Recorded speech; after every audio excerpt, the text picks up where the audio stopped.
Welcome to my writing realm. My name is Tanya Stephenson and I'm a self-published author.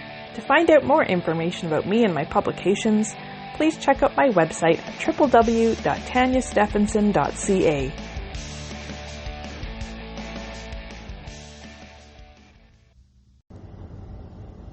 Episode 7.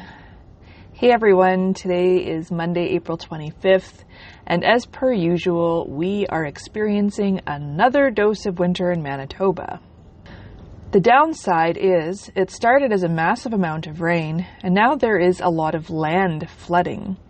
Some major roads are closed, and cities are asking residents to conserve water, so that the pumps can focus on the flood water. Thankfully, our property isn't at risk of flooding, which I am thankful for. This weekend, I didn't spend any time writing, but I did read more than I have in the last couple of years. The book I'm reading is called Mercury Rises by Scarlett Cole, who is a local author friend located in Winnipeg. I'm really enjoying this Robin Hood retelling, and I don't want to put it down. Not long ago, I released a video about the books I'm reading, and, well, to be honest, my list has kind of changed. One of the books I mentioned was The Game of Thrones, Book 1, which is part of the set I received as a gift. But I'm having difficulties sticking with it, because I have watched the entire TV series, and knowing what will happen has taken most of the excitement out of reading it. However, it is still interesting to see the differences between how the author wrote the characters and how the TV series represented them, but also how the scenes play out. So I'm sure I'll continue reading it when I'm in the mood to do so, but for now I'm sticking with Mercury Rises.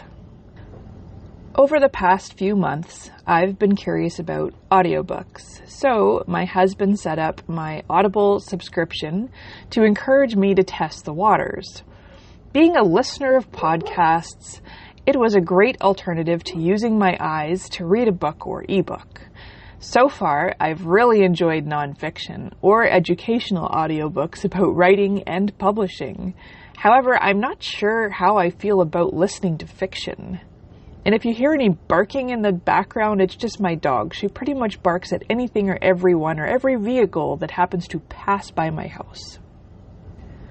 So, as a high fantasy reader, I started with the first book in the Forgotten Realms series on Audible. But I found it very hard to listen to and focus on the details of the story while I'm going about my day. I just couldn't get into it.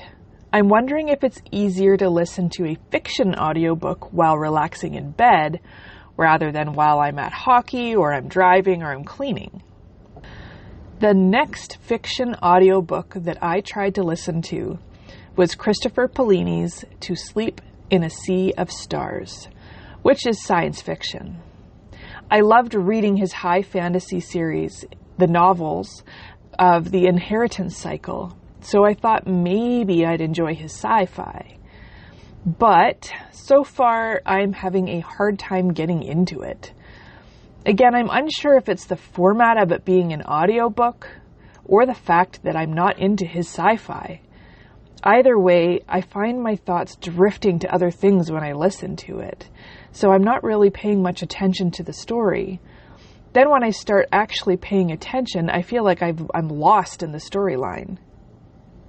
If you have any insight as to why I'm having such a hard time with fiction audiobooks, please share it with me.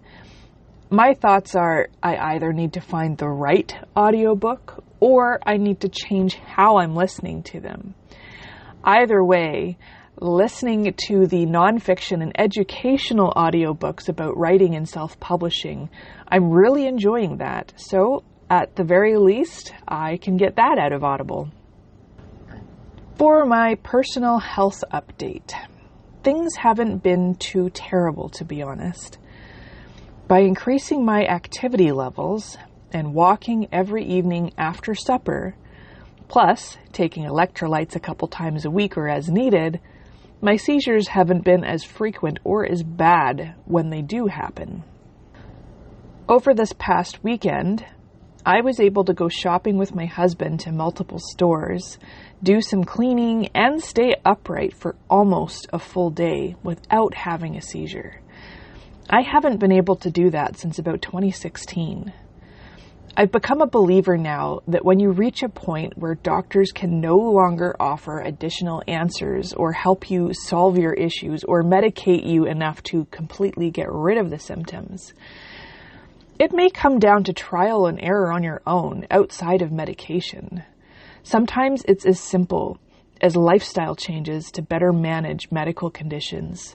Either way, I am hopeful that things will continue to improve. Some examples of the things I figured out on my own. 1, my blood pressure drops. I figured that out on my own, and I had a list of blood pressure test examples to show my doctor before he started doing his own tests and confirmed that I have orthostatic hypotension and postprandial hypotension. The second one was using omega-3. Omega-3 protects your neural pathways and also has been known to help people with neurological conditions and increase your energy. So that is something that I figured out on my own. The third one would be the hydration. I knew that having hypotension meant that it could be caused or made worse by dehydration. So I figured, well, why don't I focus on hydrating myself more often, which includes electrolyte drinks, which is something that a neurologist had supported me with. But either way, when I increased my electrolyte drinks, it gave me periods of 2 or 3 days on its own without having any seizures. Otherwise, my new doctor and I have increased the dosage on my anxiety medication.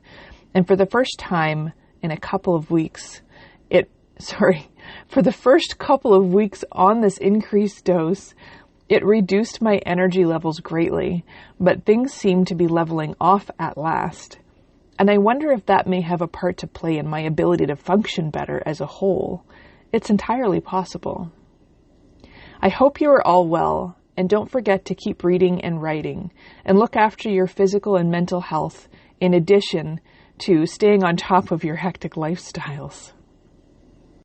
Well, that is it for today. Thank you so much for tuning in, and I look forward to talking with you next time. Have a great day, afternoon, evening, night, or whatever, and happy writing.